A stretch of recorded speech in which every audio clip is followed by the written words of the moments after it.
Good evening, I'm Jim Whaley. Tonight I'm very pleased to welcome as my guest on Cinema Showcase a fine actor who has appeared in some of the most popular films ever made in Hollywood, Mr. Dana Andrews. Among those films, The Oxbow Incident, Laura, The Best Years of Our Lives, My Foolish Heart, In Harm's Way, and many, many others. He's right now starring in the play Mornings at 7. So stay with me as I talk with Dana Andrews tonight on Cinema Showcase.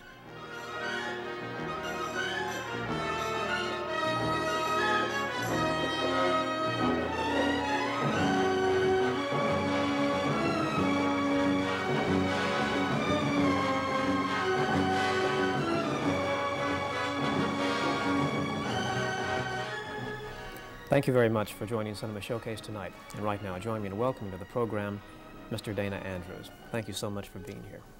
Thank you, Jim. I'm delighted to be here. You know, whenever I list films in the introduction, as I did just then, of the individual who is here, I invariably leave out one or more favorites of that individual. Did I leave out any favorites of yours? There's one that's very close to my heart because it was one of the early pictures of, well, it was the first picture in the United States of Jean Renoir.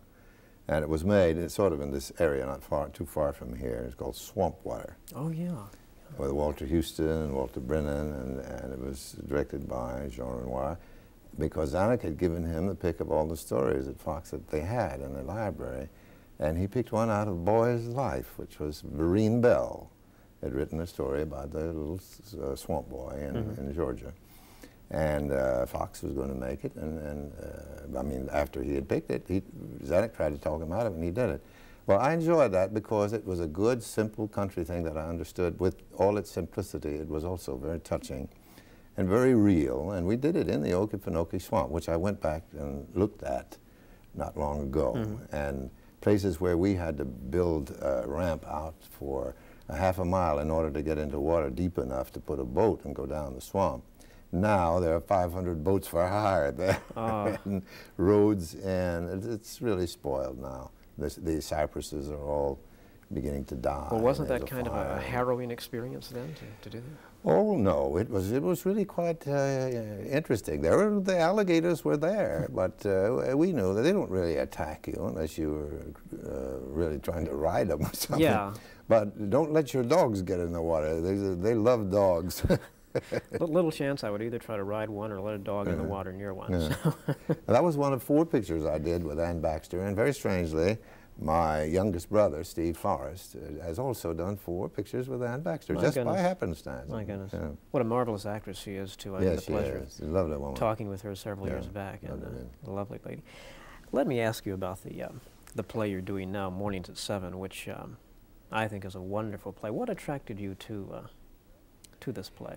Well, I had seen it in New York, but had no idea of ever being associated with it. And I had been asked by one of the universities in Mississippi to come and do Our Town, which I had told them I would do with the university just for a week, 10 days. And then I got a call, and they wanted Zeb Buffman was putting the show together, and wanted to know if I would do it. And I told him I had this week that I couldn't do it. And he said, well, that week we'll be doing Orlando, and we'll have somebody else do that week if you will do the show.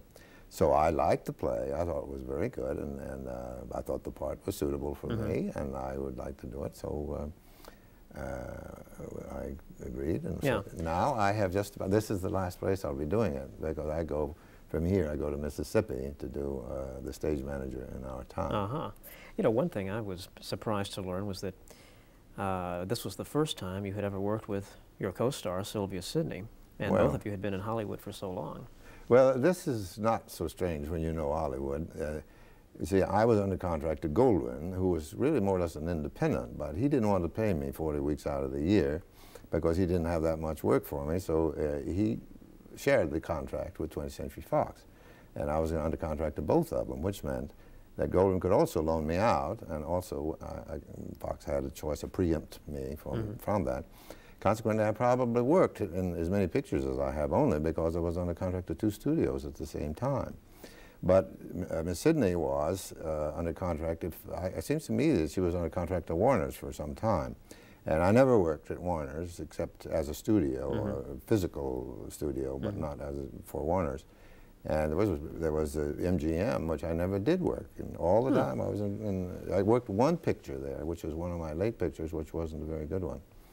And, but you worked at the studio where it was your base studio most of the time. Now, I know you were discovered by a Goldwyn talent scout.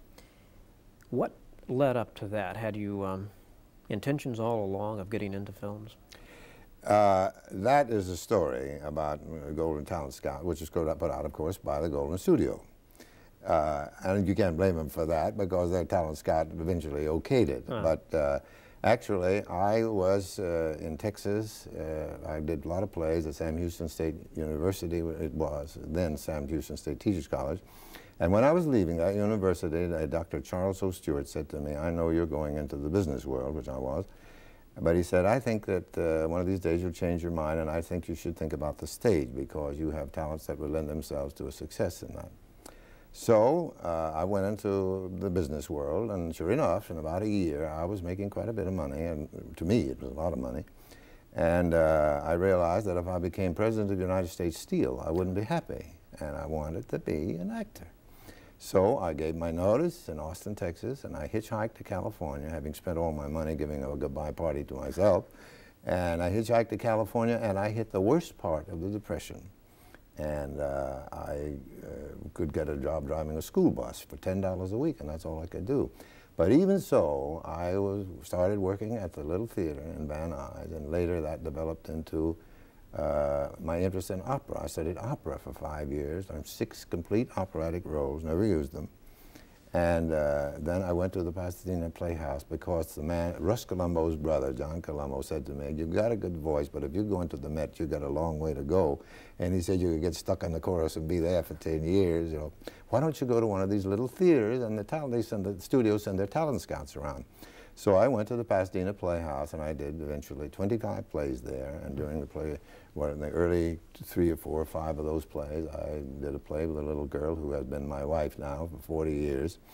But I didn't get a contract until once I told Mary, my wife, that I was going to have to give it up. I had been in a lot of good plays, and nobody was interested. And she played with me to book one more play, which I did, and it was a thing called "O Evening Star," which was Zoe Akins had written for about Marie Dressler, you remember the old character actress. Sure. And I played the doctor who saw her to her death. And I borrowed Victor Jory's white tie and tails. And I was a pretty good-looking guy in those days. And didn't have much of a part, but he was a kind, gentle doctor to her and so forth. And one night, apparently an agent had seen it and left a note. And I had to go to the job I had early in the morning, so I rushed right on home, took this white tie and tails off, and got in the car and left. And I didn't get the note, and the next day I saw the note, and I said, "I'm an agent, call me." And nobody had heard of him, so I didn't call him. He called me. He said, "Why don't you call me?" And I told him that nobody heard of him. He said, "Come and see me." So I went to see him, and he talked me into it. He said, "Well, in 4 months, if you haven't got a job, you can find me fine." So I signed. In 15 minutes, I was in Sam Goldwyn's office, in Sam Goldwyn's vice president's office, a fellow named Reeves Espy, who said, "Lou, I know you discovered Fred and Adele Astaire and Jean Arthur and 2 or 3 other famous people." And he said, "If you think he's got it, we'll make a test." I made a test. And my wife was sitting on one side of Sam Goldwyn and I on the other, and he saw the test, and he reached over and said, "Well, young man, you have a contract with Sam Goldwyn." That was it. That's and yeah, that was the beginning. So I had done 25 plays at the Pasadena Playhouse, and I had quite a lot of experience, but I had to learn the picture business completely because I hadn't done any pictures at all. Well, the first picture you did, what was the Westerner?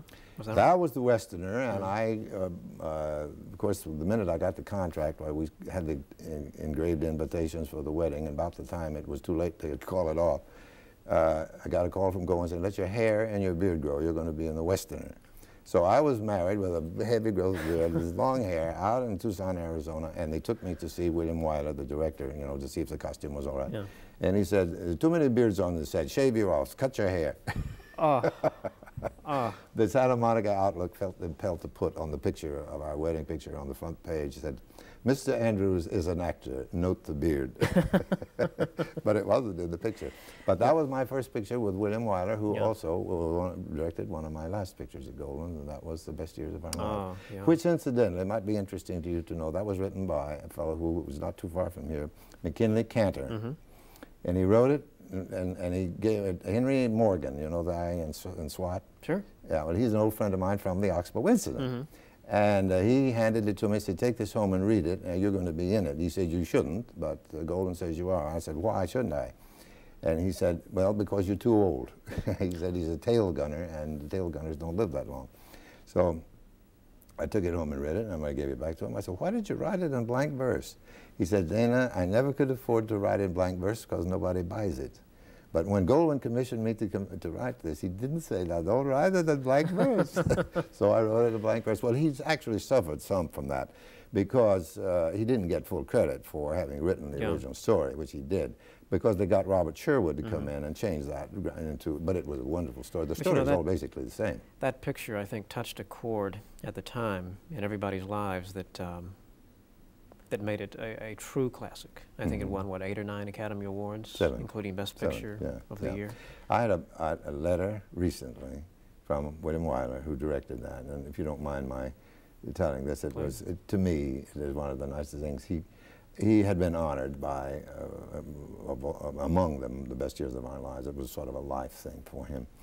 And I sent him a telegram because I wasn't able to attend, and he wrote me a letter and thanked me for the telegram. And he told me, in finishing, he said, "Your acting is one of the reasons why the Best Years of Our Lives got the awards that it got." Marvelous. And I didn't get an Academy Award, although it got 7. But Harold Russell got 2. He had no actor at all. But that's what, people don't really understand what an Academy Award is. It's a combination of things.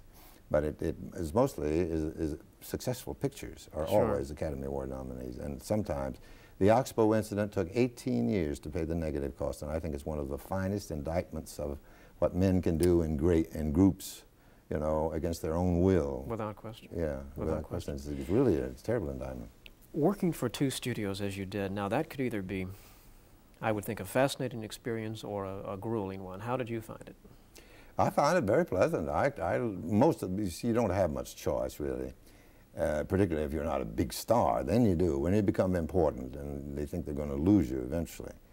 You see, when you got a 7-year contract and you become a hit in 2 years, you got a new 7-year contract. Forget the 2 years, you got a new one. And in 2 years more, you get another new one because they want to keep always that 7 years ahead.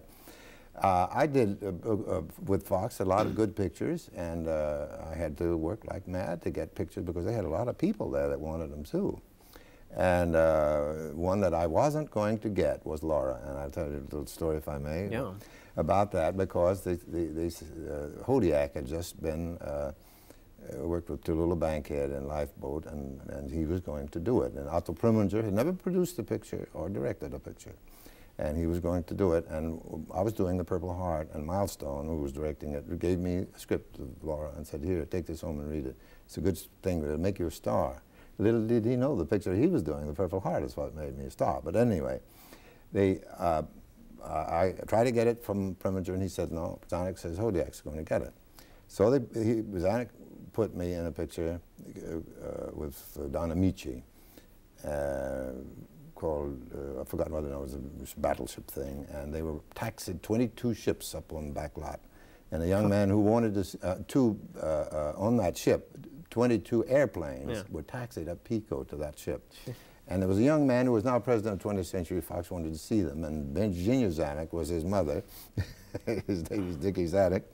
And so Darrell had said, "Be sure that you go with him because I don't want him wandering around the studio." Well, and that brought me together with Virginia Zanuck, who told me that she had seen me in pictures and she thought I was a good actor, but she had been talking to me and she said, "Something has happened. What happened?" And I said, "Oh, what do you mean?" She said, "Well, you're like a leading man, and I never thought of you as a leading man." And I laughed, and she said, "Well, don't laugh. I'm serious." So I said, well, when it says in the script you're the leading man, and the story says you're the leading man, and you see that, and that's what happens. And she said, you really believe it? I said, yes. So the next Monday morning, I got a call from Otto Preminger, and he said, Dana, I don't know what happened, but you got the part. Well, you know what happened. Virginia's Alec, but Darren said, I was talking to Dana Andrews, and I think you should give him the part. And she's the one who got me the part in Laura. That picture has such an interesting history, too. As I recall, wasn't Ruben Mamoulian the original director on it or something like that? That, I believe, was, well, no, this is the truth, it was. But there's a story there that it is very disturbing to me at times that these things can happen. But I think that Otto Preminger may have. I know he was a producer and he wanted to direct it, and he couldn't get to direct it. Mm-hmm. But he told me how he wanted the part played, and we played it that way. And then after we'd been working a week, I was called into Zanek's office, and he said, Dana, I saw this stuff. I came in over the weekend and saw this stuff, and he said, that's wrong. I wanted just a gumshoe detective. I don't want this Princeton type of detective.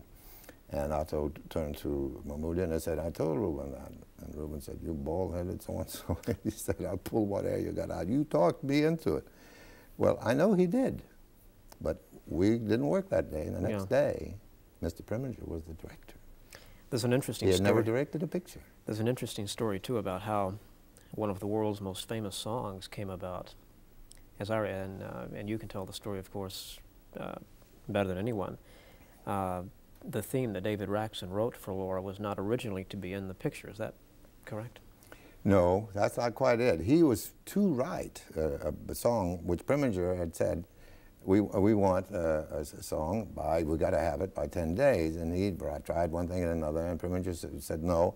And he said, well, let's put in another song. And Dave Raxon said, give me one over the weekend. And his wife had gone back to New York to visit his mother. And on a Sunday, he went to pick up his mail in the mailbox at the post office. And in reading the letter, he had been working on this song, and it just hadn't come out right. His wife had written him this letter, and he said, it came over me all of a sudden that what she was telling me was she wasn't coming home. She wouldn't be home. This was in the Los Angeles Times. And before I reached my house, the first 3 bars of Laura were right there. Dee, dee, dee, dee, dee, dee, dee. Do you see that little haunting thing in there? Mm-hmm. Well, when you get a man looking at a woman he thinks is dead and play that over, it's got to be a good combination, and that's what worked, and it became a terrific song. That has to be one of the most magical moments in movies, is that scene where you're sitting there looking at the portrait and then she comes in. Yes, it is. It's marvelous. Beautifully photographed, too. Yeah. Photographed it beautifully. In fact, I think the photography won an Oscar that year, didn't it? For Laura, if yes, I'm not mistaken. Yes, I did. Yeah. You had worked with Gene Tierney, though, several times before Laura. Well, she was on a contract with Fox. Fox, too, the first thing I did with her was Belle Starr. Yeah. And she was just a young girl. I remember something happened to her eyes, and we had to shut down for a while. And her eyes were all swollen. I don't know what caused it. They never did know. You know, probably next to MGM, Fox was the busiest and the biggest and the most powerful of the studios during that period. Looking back on that whole studio system way of making films, what are your impressions of it today, that whole era? Well, judging from the product, it certainly served one of the purposes, and that was to make money, because they made an awful lot of pictures, and I would say the percentage of them, I think MGM probably made more than 20th Century Fox, and more good ones. And it seems to me, this is just an impression I got being at Fox, that it seemed to me that the better pictures were, not always, but often were being made at MGM. And some of the other studios, but it was between Fox and MGM. But the writers and the producers are the ones that are important, and Darryl Zanuck apparently had good judgment, and Louis B. Mayer, in picking the people who wrote the stories and who produced them. Producers sometimes, like the Oxbow incident, there's a story there that I imagine would be too long to tell, but this picture almost didn't get made, but it only got made because one man believed in it, and that was William Wellman, who was the director. And he had to buy it practically himself, and told the man who had bought it, he said, if you make a technical or musical out of that, I'll personally kick the hell out of you. And the man Paramount had bought it, and he was going to make a technical or musical out of it, because Green Grow the Lilacs had been made into Oklahoma.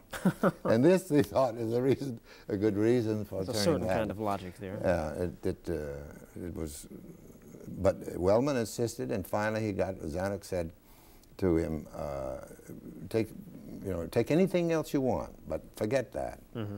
And he wouldn't do it. So he said, all right, there was a thing he made about flying, it was in the Army, and the government wanted him to do it.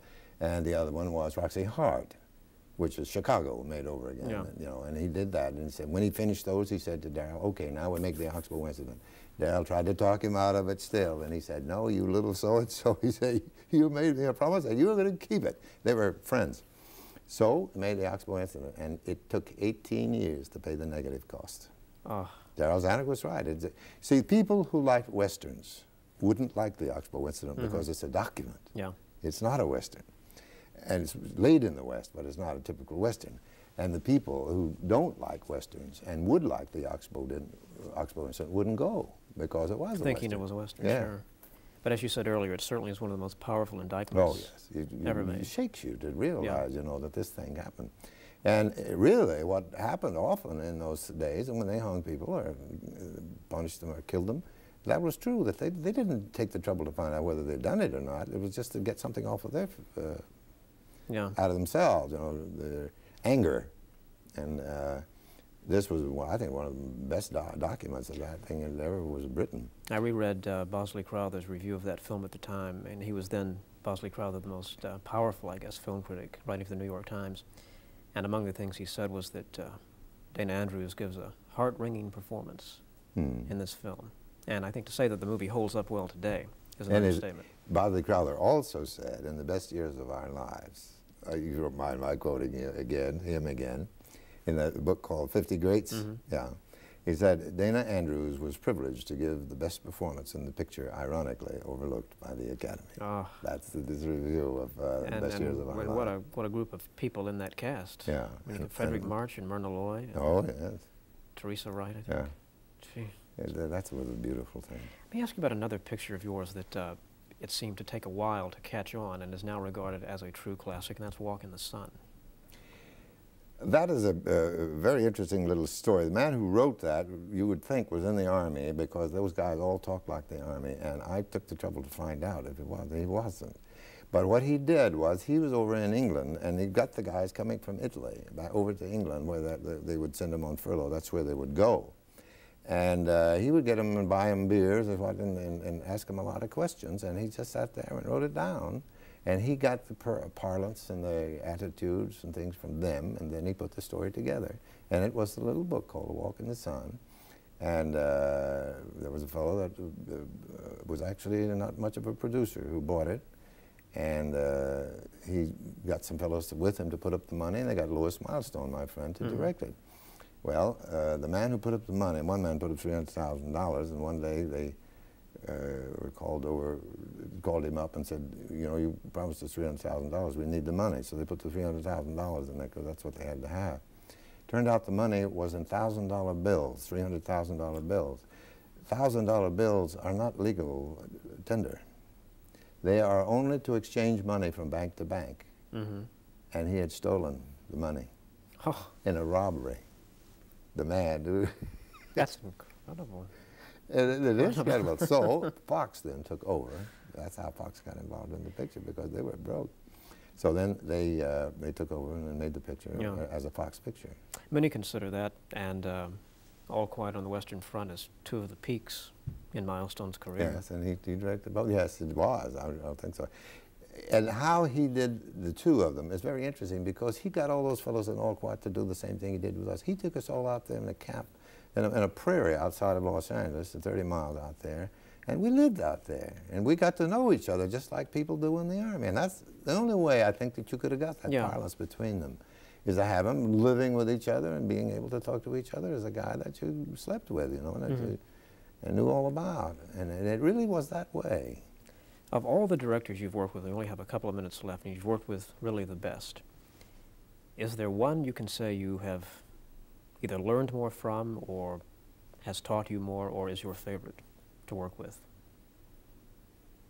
That is.